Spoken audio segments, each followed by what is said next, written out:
नमस्कार मित्रों, स्वागत है आप सभी का हमारे इस एजुकेशनल चैनल मीमांसा यथार्थ पे। मैं गरिमा एक बार फिर उपस्थित हूँ आप सभी के लिए लेके क्लास 8 की सीरीज की एनसीईआरटी, जिसका नाम है सामाजिक एवं राजनीतिक जीवन थर्ड। दोस्तों, आज हम लोग अपनी इस एनसीईआरटी का चैप्टर 8 डिस्कस करने वाले हैं, जिसका नाम है हाशियाकरण से निपटना।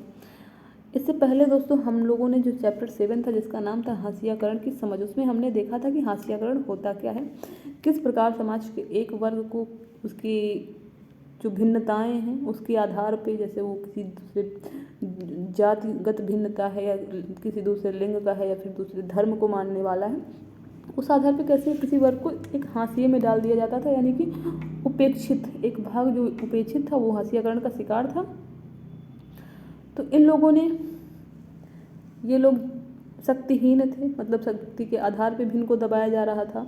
जो शक्तिशाली वर्ग था, बहुसंख्यक वर्ग था, उनके द्वारा इन लोगों को दबाया जा रहा था। लेकिन फिर भी सारी चीज़ें झेलते हुए भी इन लोगों ने उनके वर्चस्व का विरोध किया, बहुसंख्यकों के, और समय समय पे संघर्ष किया। उसके लिए अलग अलग तरीके से अपने हालात में, जिस भी वो स्थिति में थे, उस स्थिति के अनुसार उन्होंने संघर्ष किया और आवाज़ उठाई। आपने महिलाओं के खिलाफ जो हिंसा हो रही थी, उसमें आपने देखा पिछले वाले चैप्टर्स में कि महिलाओं ने आंदोलन किए, जिससे परिवर्तन आए।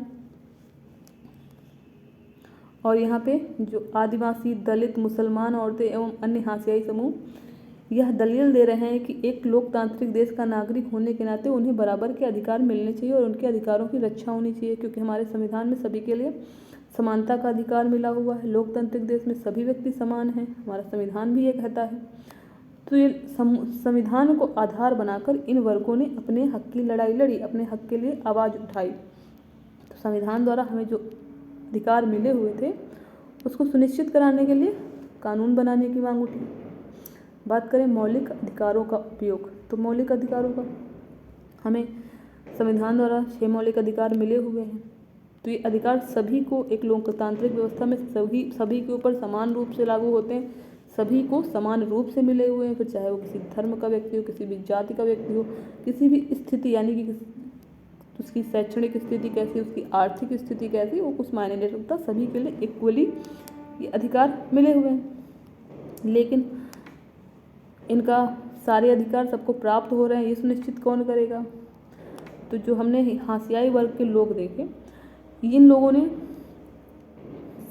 सरकार का ध्यान इसकी ओर आकर्षित किया कि जो उनके साथ अन्याय हो रहा था उसकी ओर सरकार का ध्यान आकर्षित किया, और सरकार के ऊपर ये दबाव डाला कि जो मौलिक अधिकारों को सुनिश्चित करने के लिए कुछ कानून बनाए जाएं, कुछ व्यवस्था की जाए कानून में, ताकि इनका मौलिक अधिकारों का हनन ना हो। तो उसके लिए संविधान में कुछ कानून बने, परिवर्तन हुए। जैसे कि हमें पता है कि हमें जो संविधान का आर्टिकल 17 है ना, उसमें अस्पृश्यता का अंत हो चुका है, यानी कि छुआछूत दंडनीय अपराध हो चुका है। लेकिन अभी भी समाज में हमको छुआछूत देखने को मिल जाती है, अस्पृश्यता देखने को मिल जाती है, लोगों के साथ अभी भी ऐसा व्यवहार होता है। तो उसके लिए लोगों ने आवाज़ उठाई कि ऐसा संविधान में ऐसा होते हुए भी वास्तव में ऐसा नहीं है, चीज़ें हो रही हैं। और जो आर्टिकल 15 है वो कहता है कि सभी को धर्म, नस्ल, जाति, लिंग, जन्म स्थान के आधार पर किसी के साथ भेदभाव नहीं किया जाएगा। लेकिन भेदभाव हो रहा है। हमने देखा अल्पसंख्यक, महिलाएं, आदिवासी किस प्रकार से एक उपेक्षित जीवन जी रहे हैं, है ना। तो ये चीज़ें देखने को मिल रही हैं, तो इसलिए संविधान को आधार बनाया इन लोगों ने। आज हम लोग बात करेंगे दलित वर्ग की। दलित से पहले हमने आदिवासी देखा था, तो आदिवासी वो अनुसूचित जनजाति जिसको हमारे संविधान में कहा गया, जिसके लिए शब्द प्रयोग किया गया है, वो आदिवासी लोग थे। दलित ये जो अछूत, जो हमारे समाज के अछूत लोग जिनको हम कहें, जो पहले अछूत माने जाते थे, उन्होंने जिसको अनुसूचित जाति के अंतर्गत रखा है, शेड्यूल्ड कास्ट के अंतर्गत, इन लोगों ने अपने लिए दलित शब्द का प्रयोग किया है, जिसका अर्थ होता है दबा कुचला। दलित समूहों ने यह शब्द जाति व्यवस्था के तहत अपने साथ सदियों से होते आ रहे भेदभाव को रेखांकित करने के लिए खुद चुना है। अब हम बात करें हाशियाई तबकों के लिए कानून की, तो जो हमारे देश के हाशियाई तबके हैं जिनमें हमने देखा महिलाएं, अल्पसंख्यक, SC ST है ना, जिसमें आदिवासी और ये दलित लोग आ जाते हैं, तो इनके लिए कुछ खास कानून और नीतियां बनाई गई हैं और सरकार द्वारा समय समय पे अलग अलग योजनाएं भी इनके लिए तैयार की जाती हैं। इस तरीके की योजनाएं चलाती है, इस तरीके के प्रावधान करती है ताकि जो खास तबके के लोग हैं या हाशियाई तबके के लोग हैं उनको उचित अवसर उपलब्ध कराए जा सकें और उन लोगों की विकास में, उन लोगों की शिक्षा में परिवर्तन, शिक्षा स्तर में सुधार हो, उन लोगों की भागीदारी हो। इसके लिए तरह तरह की योजनाएं समय समय पर चलाई जाती हैं। अब हम बात करें सामाजिक न्याय को प्रोत्साहन। तो सामाजिक न्याय को बढ़ावा देने के लिए सरकारें जो आदिवासी बहुल इलाके हैं या जो दलित आबादी वाले इलाके हैं उनके लिए वो लोग उसमें उनके लिए विशेष योजनाएं चलाती हैं। जैसे वहाँ के जो इस वर्ग के बच्चे हैं उनके लिए छात्रावास की सुविधा, कोचिंग की सुविधा है ना, इस टाइप की मुफ्त शिक्षा की व्यवस्था, यूनिवर्सिटीज़ में 0 फीस पे एडमिशन आपने देखा होगा। तो ये SC ST कम्युनिटी के लिए है कि जिनके पास देने के लिए अगर फ़ीस पहले नहीं है तो सरकार उसको उपलब्ध कराती है, एडमिशन भी 0 फीस पे हो जाता है। और आपने लोगों के लिए चलने वाले कोचिंग केंद्र देखे होंगे जिसमें ये सामान्य कोचिंग से लेके जो कंपटीशन की कोचिंग होती है UPSC सिविल सर्विसेज आदि की कोचिंग भी समाज कल्याण विभाग द्वारा कराई जाती है। तो ये सारी चीज़ें इन लोगों के जो समाज के लोगों का विकास करने के लिए, उनको बढ़ावा देने के लिए चलाई जाती हैं। इसमें सरकार इनको अपने विकास के अवसर उपलब्ध कराती है और उनको ज़रूरी सुविधाएं उपलब्ध कराती है। और इसका एक प्रयास ये होता है कि जो असमानता है ना, जो जातिगत असमानता आ गई है, जो आर्थिक असमानता का स्तर आ गया है, तो उसको ख़त्म किया जा सके, उसको कम किया जा सके, इसलिए ऐसी योजनाएं चलाई जाती हैं। इसी प्रकार की सोच पे आधारित जो आरक्षण व्यवस्था है ना, आरक्षण की अगर हम बात करें तो आरक्षण एक बहुत ही महत्वपूर्ण किंतु विवादास्पद मुद्दा है। इस पर विवाद होते रहते हैं कि किसको आरक्षण दिया जाना चाहिए, किसको नहीं दिया जाना चाहिए, किसको कितना आरक्षण दिया जाना चाहिए। तो ये सब विवाद के मुद्दे हैं, लेकिन हाँ, ये काफ़ी हद तक सहायक है आरक्षण इस वर्ग के विकास में, भागीदारी सुनिश्चित करने में, अवसर देने में। सरकारी नौकरियों में भी दलित हैं, जो आदिवासी हैं, उनकी सीटों का आरक्षित, उनकी कुछ सीटें जो हैं वो आरक्षित हैं। तो इसके पीछे जो सोच है कि कुछ जो ऐसे तबके जो पहले से ही मतलब उनको पढ़ने का अवसर नहीं दिया गया, स्कूल जाने का अवसर नहीं दिया गया, तो वो जो पिछड़े हुए वर्ग रह गए हैं उनको भी अवसर मिले, वो भी आके अपनी भागीदारी कर सकें व्यवस्था में, इसलिए ये सीटें आरक्षित की गई हैं। अब हम बात करें दलितों और आदिवासियों के अधिकारों की रक्षा। अगर बात करें दलितों और आदिवासियों के अधिकारों की रक्षा की, तो हमारे देश में भेदभाव को ख़त्म करने के लिए समय समय पर विभिन्न तरीके के कानून बनाए गए हैं, व्यवस्थाएं, योजनाएं बनाई गई हैं और उनको लागू भी किया गया है। लेकिन समाज में भेदभाव अभी भी देखने को मिलता है, असमानता अभी भी देखने को मिलती है। संबंधित जो समाज में दलितों का, आदिवासियों का शोषण होता है, इससे संबंधित एक केस स्टडी आपकी NCERT में दे रखी है। उसके माध्यम से इसको समझने की कोशिश करते हैं कि व्यवस्था कैसी थी। इसमें एक जकमालपुर गांव की कहानी दे रखी है कि उसमें वो लोग स्थानीय देवता की पूजा करने के लिए एक पूजा आयोजित करते हैं, जिसमें गांव के 20 पंडित आते हैं और उनको एक दलित परिवार का एक व्यक्ति उनके पैर धुलता है और बाद में उसी जो उनका धोवन होता है पैर का, उसी से स्नान करता है। ये उनके लिए काफ़ी उसका विषय है, ये उनके परिवार के लिए काफ़ी सम्मान का विषय है कि हाँ, उनको ऐसा करने का अवसर मिल रहा है। ये बहुत सालों से चली आ रही परंपरा है, ऐसा होता है। लेकिन उस वर्ग के लोगों को, क्योंकि अछूत है तो उनको मंदिर में प्रवेश नहीं है, लेकिन पुजारियों के पैर धुलने हैं उनको। तो एक रत्नम नाम का लड़का है 20 साल का, उसके परिवार के लोग ही ये करते हुए आ रहे थे अब तक। 20 बार बारी उसकी थी करने की। वो 20 साल का लड़का था और वो एक पास के कॉलेज से इंजीनियरिंग कर रहा था, पढ़ा लिखा था, यानी कि शिक्षित था। तो उसने उसका विरोध किया, उसने कहा ऐसा हम नहीं करेंगे और ये संस्कार उचित नहीं है, मैं इस पर विश्वास नहीं करता हूँ इस संस्कार में। और जो मेरे पूर्वज करते आ रहे थे वो शोषण का शिकार थे, है ना, दबाव में करते हुए आ रहे थे, खुशी से नहीं करते आ रहे थे, तो मैं इसको नहीं करूँगा। उसने मना कर दिया, क्योंकि समाज में तो संविधान तो हमें समानता का अधिकार देता है। उसमें उसको पंडितों ने तो कह ही दिया कि तो इससे स्थानीय देवता नाराज़ हो जाएंगे, इस गांव में ये हो जाएगा, समस्याएं उत्पन्न हो जाएंगी, इनकार तुमने कैसे कर दिया। वो तो नाराज़ हुए, उसके साथ ही जो उसके समाज के लोग थे, उसकी ही जाति के लोग थे, वो लोग ने भी नाराज़गी जाहिर की। वो लोग भी उससे नाराज़ हुए, उन्होंने गुस्सा किया कि तुम ऐसा नहीं करोगे तो बड़ी मुसीबत आ जाएगी। और फिर ये सारी चीज़ें हुई जिसमें उन लोगों का दबाव, उसके घर में आग लगा दी गई, तो उसने अपनी माँ और अपनी मुश्किल से जान बचा के वो लोग वहाँ से भागे। और वो वहाँ से भागा, उसके जो खुद के समाज के लोग थे वो भी उसकी जान बचाने के लिए सामने नहीं आया, और वो फिर वहाँ से गया। तो उसने अनुसूचित जाति एवं अनुसूचित जनजाति अत्याचार निवारण अधिनियम 1989 के तहत उसने मुकदमा दायर किया, शिकायत करी उनकी,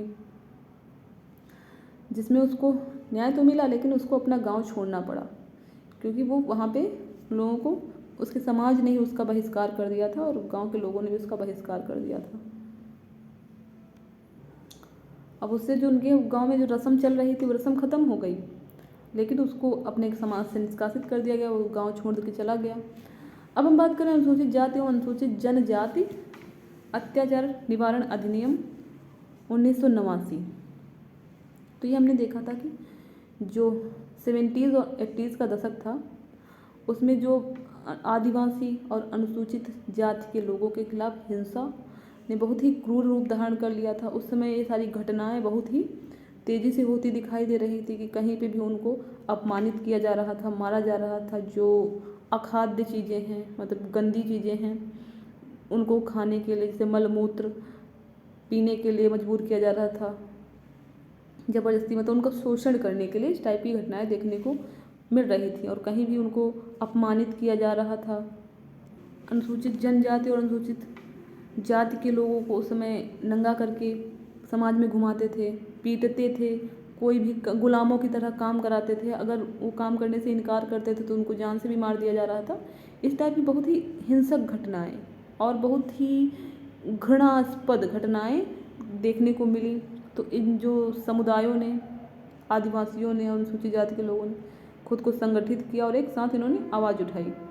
फलस्वरूप ये कानून बना जिसमें कि अगर किसी व्यक्ति के साथ ऐसी अमानवीय घटना होती है जिसमें किसी को कोई गंदा अखाद्य पदार्थ खाने के लिए मजबूर किया जाता है, कोई पेय पदार्थ, गंदा पेय पदार्थ पीने के लिए मजबूर किया जाता है गंदे से,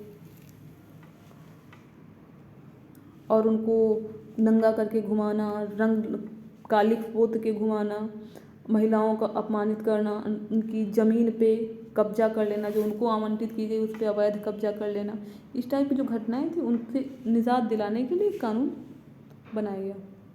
कानून के आ जाने से अगर कोई व्यक्ति ऐसा करता है तो उसको सज़ा मिलेगी। हमारे संविधान में भी समानता का अधिकार था, मानवीय गरिमा का अधिकार था, ये सारी चीज़ें थी, लेकिन फिर भी हो नहीं रहा था।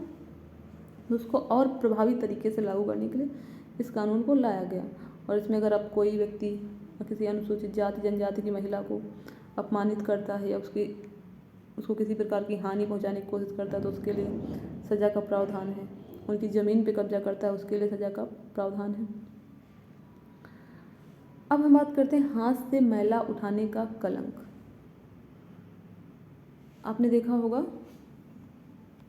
बहुत सारे लोग इंसानों के और जानवरों के मलमूत्र को टिन का कुछ होता है और झाड़ू उसकी सहायता से हाथ से उठा के फेंकते हैं, उसका निस्तारण करते हैं।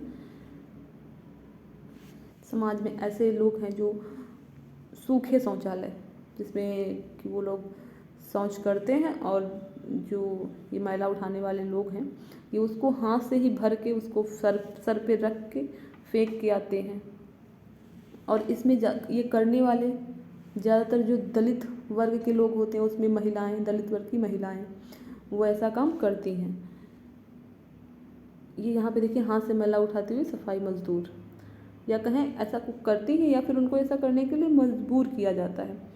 आप अभी भी अगर ग्रामीण परिवेश में पहुँच जाएं तो वहाँ आप देख सकते हैं ऐसी चीज़ें आपको अभी भी देखने को मिल जाएंगी। जबकि अब तो सबके घर में शौचालय होना चाहिए, ये लेकिन सूखा वाला नहीं, जो सामुदायिक शौचालय बनवाए जाते हैं सीवर युक्त, वो वाले। तो पहले ये होता था कि ऐसे ही सूखे शौचालय थे। यहाँ पे देखिए जो सफाई कर्मचारी आंदोलन के कार्यकर्ता एक सूखे शौचालय को गिरा रहे हैं। तो इस प्रकार के शौचालय जिसमें इन लोगों से ये मल उठाया जाता था, और उनकी मजदूरी भी बहुत कम थी, मतलब बहुत ही कम।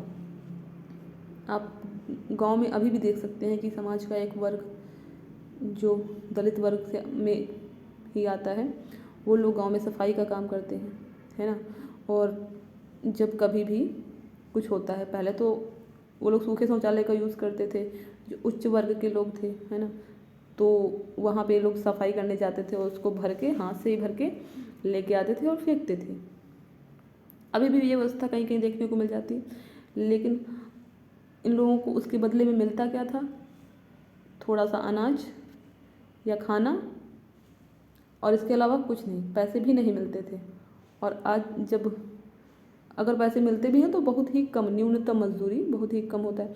और इसमें इस टाइप के काम में जो संक्रमण का खतरा बहुत होता है, बीमार हो जाने का खतरा होता है, जिससे इन लोगों का श्वसन तंत्र, पाचन तंत्र, ये सारी चीज़ें प्रभावित होती हैं। और जो लोग ऐसा काम करते हैं उनके साथ समाज में छुआछूत का, भेदभाव का व्यवहार किया जाता है। समाज के लोग उनको जो सार्वजनिक पेयजल होते हैं, जैसे नल हो गया, कुएं हो गए आसपास, इनके आसपास लोग खड़े होना भी पसंद नहीं करते, इनको वहाँ टिकने भी नहीं देते, कहते हैं तो बहुत गंदा काम करता है, इसको यहाँ से हटाओ। उसके साथ मतलब बहुत ही गंदा व्यवहार करते हैं।